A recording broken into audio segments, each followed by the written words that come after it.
By the way, fair trade is an area that might have a lot of impact for the Congo. The Fair Trade Labeling Organization, FLOW, as you may know, has been working with artisanal miners, the small miners that are using shovels and picks to extract minerals.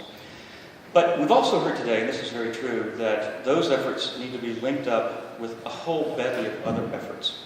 And this is something else that you guys have, I think, as potential leaders and actual leaders, and that is the idea of looking at things in a multidimensional perspective.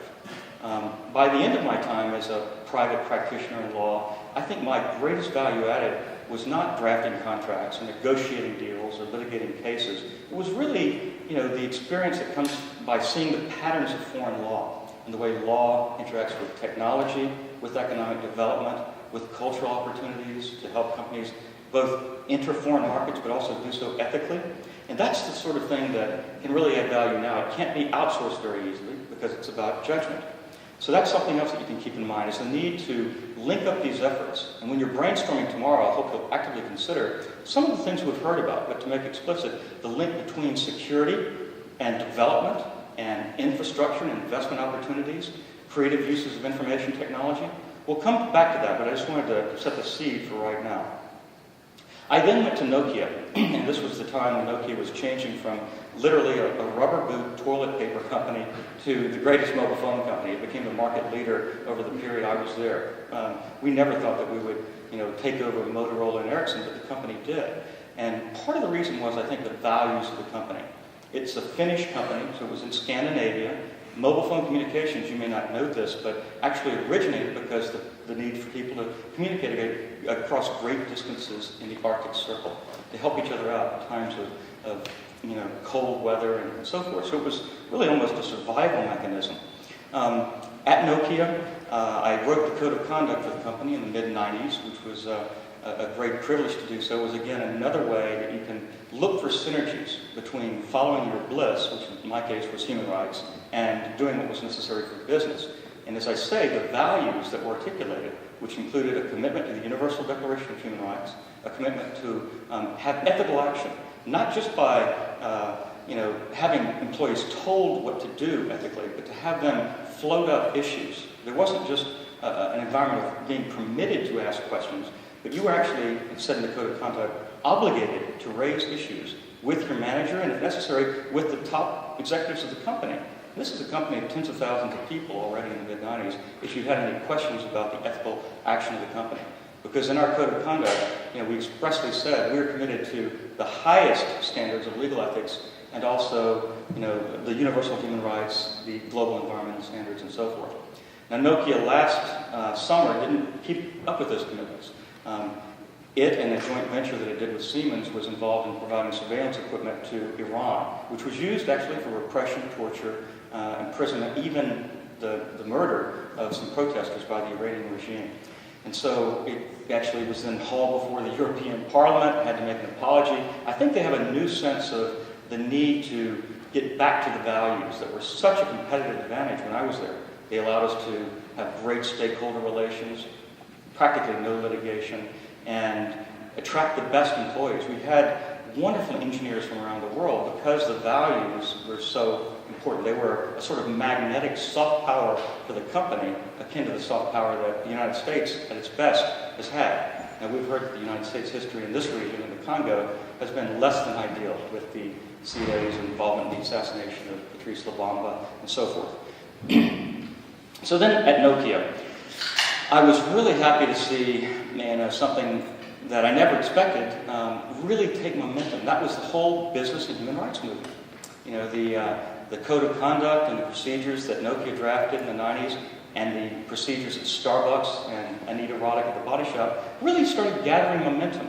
And from these little snowflakes, we had an avalanche to where nowadays, beyond my wildest dreams, we have you guys are working on conflict minerals. This is on the agenda of every NGO, human rights NGO, development NGOs in the world. We're all looking at the intersection between business and human rights, and CSR, which does not stand for corporate scandal response. It stands for corporate social responsibility. So I then left Nokia, helped to start some businesses here in Silicon Valley and Texas, returned to teaching. I had been teaching on the side and then full-time for a little while when I was younger, keeping a little bit of activity in the business world. Those are my main activities today.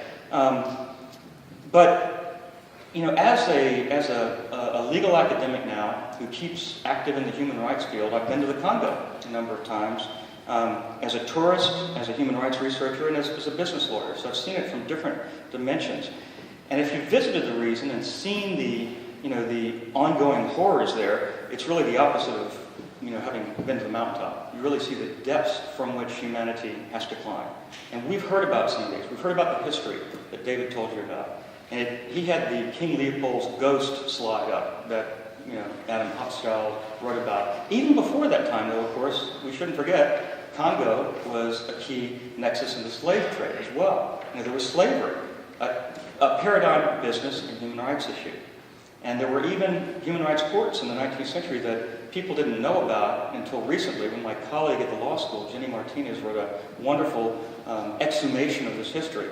But the UK and Latin American countries, the US, had these international courts that heard slave cases and heard over, I think, 80,000 slaves were freed in 600 cases. So that was a significant thing. You also heard about the birth of the modern human rights movement in connection with the King Leopold ghost situation, the genocide in the Congo at that time that killed 10 or 11 million people. The other rights violations I don't need to reprise for you because you've heard how horrible they are. You've got particularly brutal versions of rape. You've got forced labor, which is tantamount to slavery. It's the contemporary form of slavery. You've got women and children that are not only subject to rape and slavery, but also sex trafficking and hunger and disease. We haven't talked much about this. There was a little allusion to this, but the Congo is one of the poorest countries in the world. And, we've heard that the world is on track to meet the Millennial Development Goals, the metrics that have been agreed upon by the international community, cut poverty in half by 2015 and so forth. Well, the Congo has sort of escaped that. The Congo, I don't know if you've heard, was the worst increase in the recent global hunger index. It was up 65%. And that's because of the increase in food prices.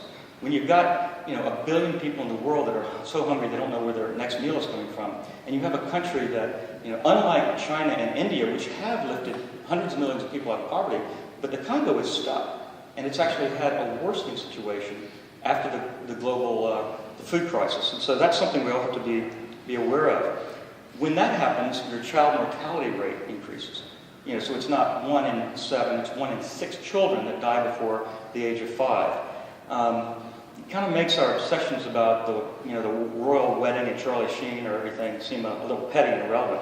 And it reminds me of how much we all take for granted, right? I mean, I suspect there are a few people in this room that I know very well know exactly what life in the Congo is like. But I suspect that most of us, who've not been there, and even if you've been there and popped in and out, as I've done a few times, you don't really experience it viscerally, right? You don't really know what it's like to be hungry.